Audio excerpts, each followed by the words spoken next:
Service in the Twin Cities has issued a severe thunderstorm warning for east central Dunn County, western Chippewa County, until 7:45 p.m.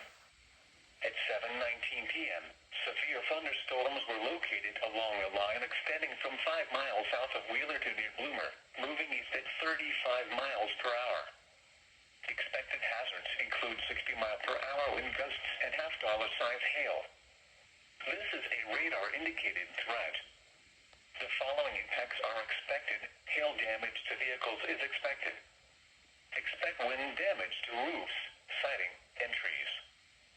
Severe thunderstorms will be near Bloomer around 7:25 p.m. Other locations in the path of these severe thunderstorms include Cornell. For your protection, move to an interior room on the lowest floor of a building.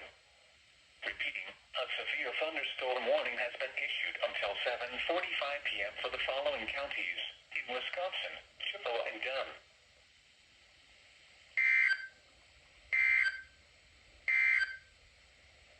Strong thunderstorms